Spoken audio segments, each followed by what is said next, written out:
21 তারিখে ঈদ হয়েছে, 22 তারিখে বাড়ি থেকে গেছিল। 22 তারিখে যাওয়ার পরে 22 তারিখে রাত্রে ওনারা বঙ্গোপসাগরে চলে গেছিল।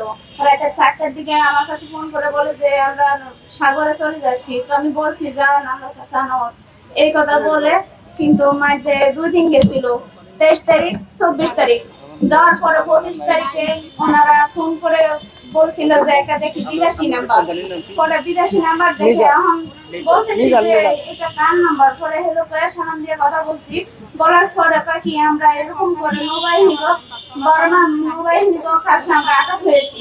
কিভাবে হয়েছিলেন বলছে আমরা এত কথা বলতে পারবো না, আমাদের মোবাইল দেয় না, আমরা চুরি করে কথা বলতেছি। এই কথার পরে যে আপনার মোবাইল কাটে দিছে, যে বাড়িতে চিন্তা ভাবনা করিও না। তো বললাম যে আপনাদের স্টুডেন্টের কি ব্যবস্থা হবে। তো বলছে যে কি ব্যবস্থা হবে, তোমরা কাগজপত্র সব জানে দিও। আমার দেশের এমপি আছে, মিজান এমপির কাছে দিলাম। তারপরে যে স্বরাষ্ট্র মন্ত্রণালয়ে দিছি, পররাষ্ট্র মন্ত্রণালয়ের কাছে দিছি।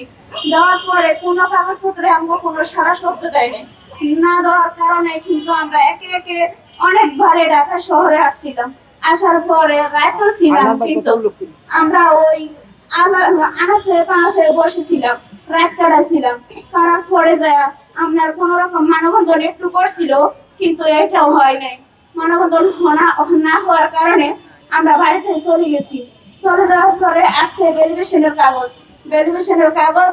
ওনারাই ফোন করে বলছে যে একটা ভ্যালুয়েশনের কাগজ আনবো, থানা আসবো, আসলে ইনকোয়ারি যাইবো, তোমার জায়গা ঠিক আছে। তো আমরা বলছি না, কোনো ইনকোয়ারি আসেনি। তারপরে আপনার ইনকোয়ারি আসছিল, আসার পরে ইনকোয়ারি করে নিছে। নেওয়ার পরে আমরা সব কথা বলছি, ঠিকানা ঠিকানা সবকিছু করে নিছে। নেওয়ার পরে আপনার এটা জমা দিয়ে দিছে। রাঙ্গুতি থানা থেকে কইছে লক্ষ্মীপুর থানা ফাড়াই দিব, কিন্তু ওরা লগে ফাড়াই দিছিল।